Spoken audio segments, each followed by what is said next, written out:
Hello everypony, Dyslexia here. Link to my divining art in the description below, and also for my Patreon if you'd like to do that. Warning, this video will contain pictures from Google that is not mine, and also it's going to contain my personally opinion about the new MLP episode Philly Forever. So if you haven't watched the episodes, go and watch the episode, and if you don't like my personally opinion, then click away or else stay. Yeah, here we go. 3, 2, 1.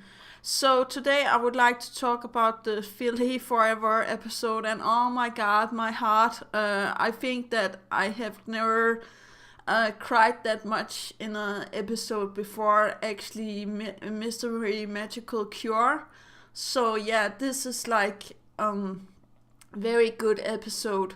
It was like striking right into your heart, and playing with your emotions of growing up and being prepared for the real life, or how to say that without sounding too sappy. But I must admit that Rarity is not one of my favorite main six. Actually, that is Applejack, but my favorite CMC is Sweetie Belle. So watching her like admitting to her sister that she was grown up and she could like take care of things and stuff like that, it actually reminds me a lot about me and my mom. So that is why it hit like right in the heart, or how to say that. And if we're going to have an episode with Applejack and Apple Bloom like this, I think that I'm going to cry even more. Because Applejack is not going to have her parents back, or how to say that. I actually do feel like the things that we have seen, the spoilers and stuff like that, is actually her fantasizing about getting her, time with her parents, or how to say that. And, Apple Bloom maybe being a part of this, or how to say that. But that is for future episodes. Now I really wanted to talk about this episode because it's a really good lesson to learn to actually children that at one point or another they have to grow up and they have to like take care and have responsibilities, as Sweetie Belle says. And all of the sudden, like, she is like doing the same things almost as a grown-up filly, or a grown-up pony. I'm sorry for that, but yeah, I really do like the the moral of this story, and the concept is just like, as I said, hitting home a lot, because I like have a very overprotecting mom, but I am like using all of my time. I see my parents every Tuesday, almost every Tuesday. So I'm using all of the time I have like there to be a part of their, daily routine, or how to say that, and eat some food and be a part of my family and stuff like that. Now I am grown up and have my own apartment and stuff like that, but I can see that it from Rarity's side too, because it's like, yeah, I can see it from my own mom's side as well. It can be hard like sometimes to see your children or your sisters or family grow up. Actually also your friends actually can be a hard thing to actually fathom, that they're beginning to act like adults, or how to say that. And also like I really do like the fact that she now knows what to do, and they have all of these ponies that are relying on the CMCs and that are thankful for what they have done for them.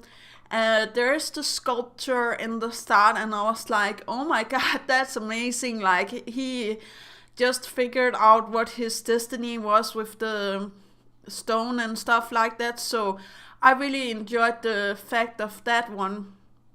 And them like they're not going to have problems with the cutie marks no more, unless we have some shenanigans with Starlight, or some shenanigans with the Love Poison or the Necronomicon book or something else in those lines. So I really do feel like the CMC is doing a pretty great job. They're actually helping, the young fillies become, grown-ups, or how to say that, and taking care of their cutie marks, because the one with the dog actually already has her cutie mark, but she has lost the, her touch with getting into connection with her cutie mark. And even though that I have gotten my cutie mark, I had like a lot of times where I actually switched it because I was not connecting to the ones that I actually had before, and I had this one. So I do understand what is happening here, and the new cutie mark I have now, I'm not going to change that. So yeah, I do understand why this was happening. I do feel like the symbolism between the dog and the Sweetie Belle was pretty nice. And also, like, yeah, it was like maybe I was thinking a little bit too much about this episode, and actually also getting a little bit sad at the end, or how to say that. But yeah, I really do feel like it was a beautiful episode. It was like right what I actually wanted, and I'm actually predicting into the future we're going to have an episode for Scootaloo, and also one for Apple Bloom. But if it's the episode I'm thinking about with Apple Bloom, I'm going to cry, and maybe I'm not going to make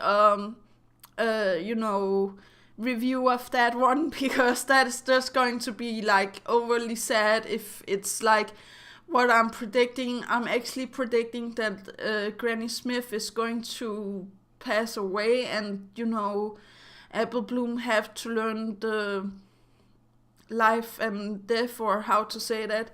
Oh my god, that became a little bit dark fast. But yeah, I really do enjoy these episodes, and I can't wait for the future episodes. If they do the Applejack and Apple Bloom one, I hope that they're doing the Scootaloo first, Scootaloo and Rainbow Dash.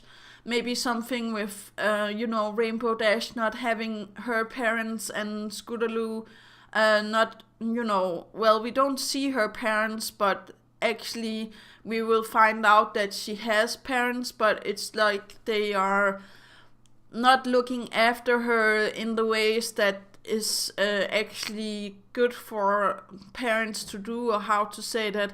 So we actually know what is happening in Scootaloo's life, or how to say that, and Rainbow Dash maybe have been a little bit oblivious to the fact that Scootaloo was not doing well in her family life, or how to say that.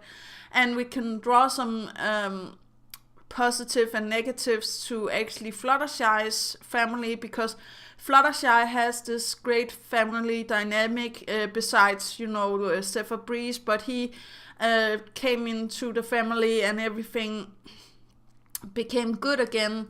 But maybe with the Sweetie Belle problem, then it's not the children, but actually the parents that have the problem, almost like Zephyr, but in a different way. Just let us hold it on that. And I know that the show writers can make it so it looks like something that a child can actually also see. So yeah, that is actually all that I have to say about this episode. I really was enjoying it a lot, and I actually feel like maybe I'm going to see it again into the future. If I really want to have myself crying again, because the ending is just hitting in my heart. I don't know what it is, but like it's I guess a little bit too close to my real relationship with my mom. So yeah, that is maybe why. And also we had like a episode in the Rift, or how to say that, where people were turned into baby ponies and stuff like that. And I was actually thinking that sometimes you are a child by heart, but you're going to be a grown up by mind. So yeah, Oh yeah, I also love the reference to Bioshock in the start. It was like so amazing. I was like, oh my god, she's playing video games. She's like destined to be with button mash, or how to say that. I ship it like hardcore right now. But yeah, that's actually all that I had to say about the episode today. Please let me know in the comments down below what you feel about the new episode. Do remember that inspiration is right around the corner. Do remember to take care of yourself and your loved ones.